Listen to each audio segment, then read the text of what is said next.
Quran yang kami banggakan, hadirin sebangsa dan setanah air yang kami cintai. Teknologi yang semakin canggih membawa dampak luas di semua belahan bumi, tak terkecuali di Indonesia.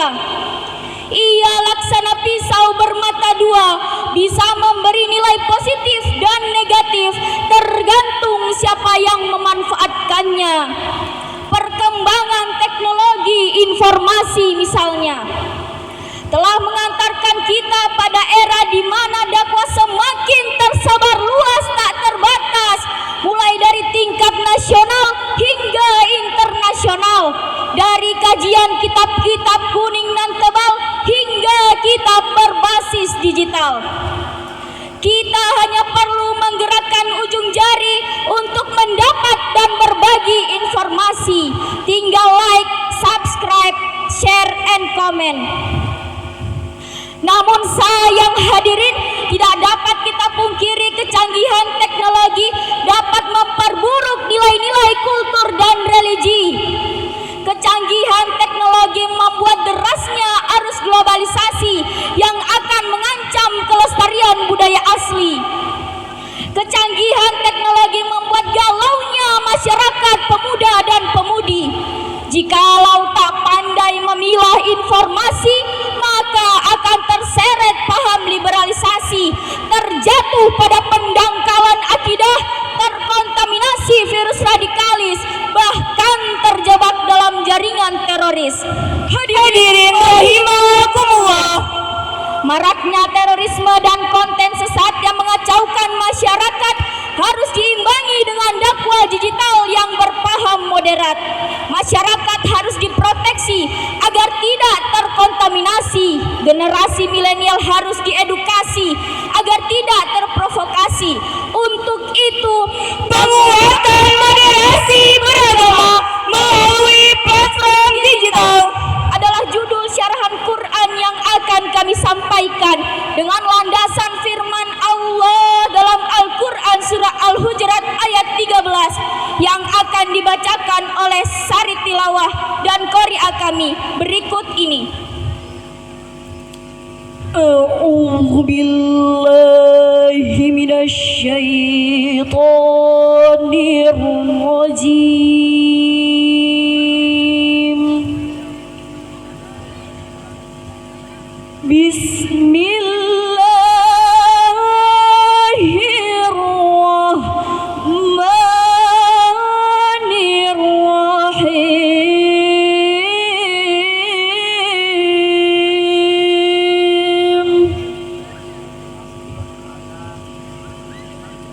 Ya ayyuhan nasu inna khalaqnakum min dzakarin wa unsa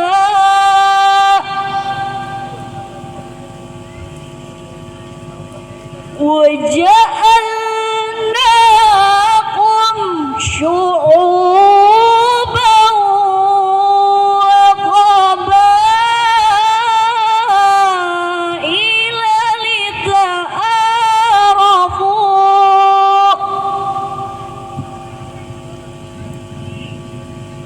Inna akramakum indallahi atqakum.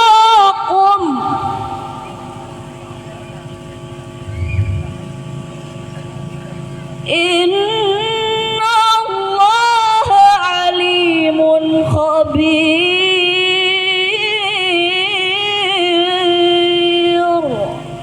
Aku berlindung kepada Allah dari godaan syaitan yang terkutuk dengan menyebut asma Allah yang Maha Pengasih, Maha Penyayang.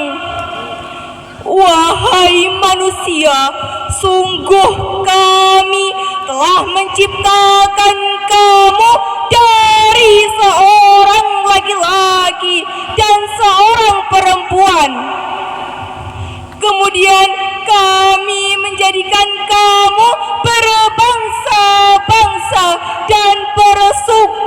suku agar kamu saling mengenal.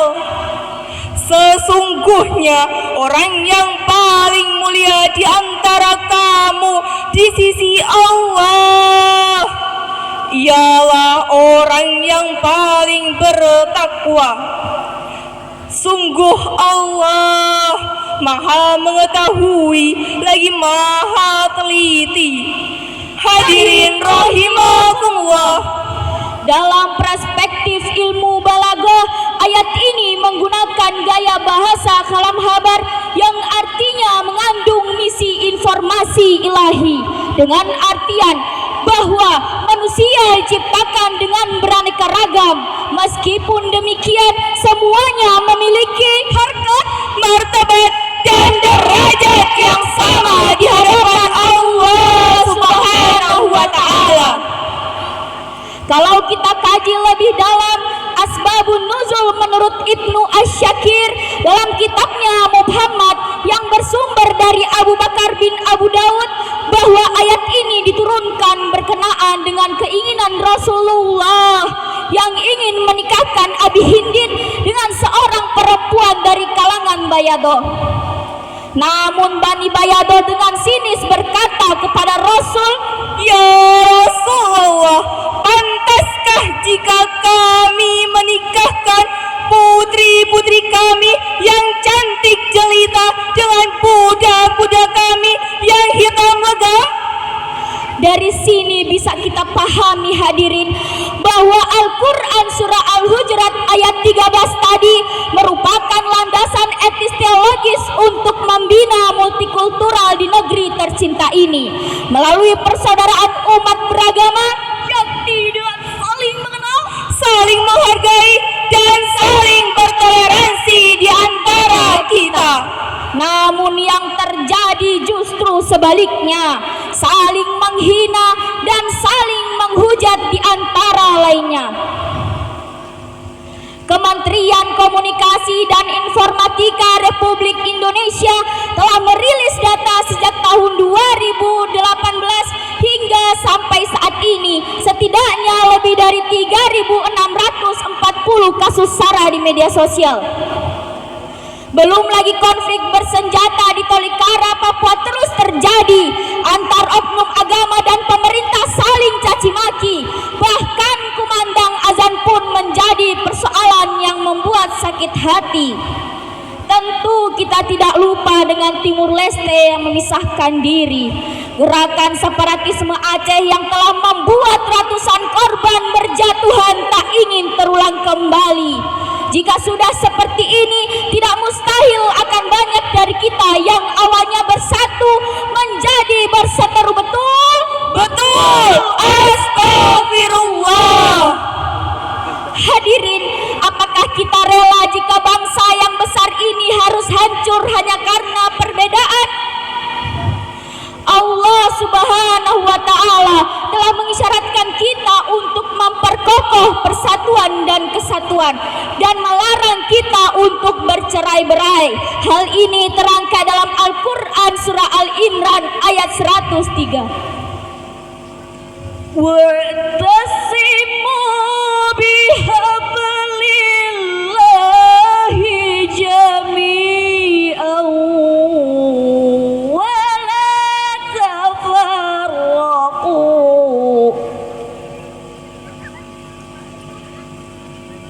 واذكروا نعمة الله عليكم إذ كنتم أعداء فألف بين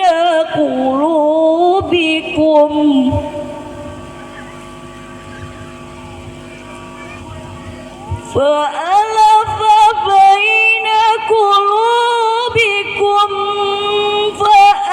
فأصبحتم بنعمته إخوانا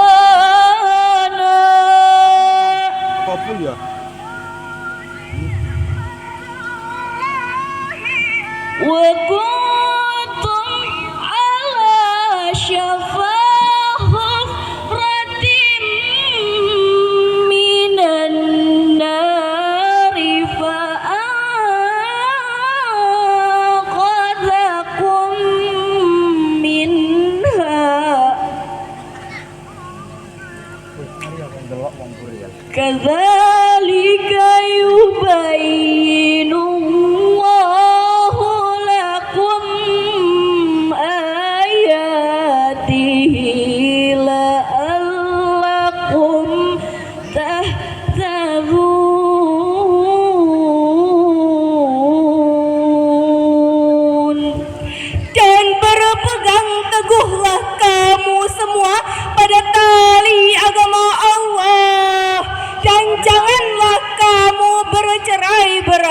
dan ingatlah nikmat Allah kepadamu ketika kamu dahulu masa jahiliyah saling bermusuhan, lalu Allah mempersatukan hatimu sehingga dengan karunia-Nya kamu menjadi bersaudara. Sedangkan ketika itu kamu berada di tepi jurang neraka, lalu Allah menyelamatkan kamu dari sana. Demikianlah Allah menerangkan ayat-ayatnya kepadamu agar kamu mendapat petunjuk. Hadirin rahimakumullah, Islam mempersilahkan umat Kristiani untuk mengamalkan ajaran cinta kasih Isa Al-Masih. Islam mempersilahkan umat Hindu untuk mengamalkan ajaran Veda Vedanta Rishi Agastya. Islam juga mempersilahkan umat Buddha untuk mengamalkan ajaran Dharma Siddhartha Gautama. Demikian pula Islam mempersilahkan umat Honghucu untuk sampai pada tingkatan Lisu, Sensu, dan Sensuenya. Bagimu agamamu dan bagiku agamaku. Dalam konteks beragama, berkembanglah istilah ummatan wasaton. Hadirin rahimakumullah, dari uraian tadi dapatlah kita simpulkan bahwa keberagaman merupakan sunnatullah yang Allah tetapkan kepada kita. Oleh karena itu, hal yang harus kita lakukan adalah saling menghargai, saling menghormati, dan saling mencintai untuk sampailah pada semboyan kita, Bhinneka Tunggal Ika. Berbeda tetap satu nusa, satu bangsa, satu bahasa, tanah air Indonesia. bersatu kita teguh, bercerai kita runtuh.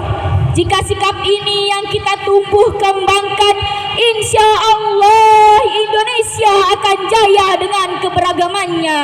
Amin, amin ya rabbal alamin.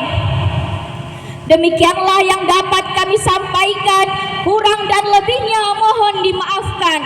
Terima kasih atas segala perhatian. Sadaqallahul azim.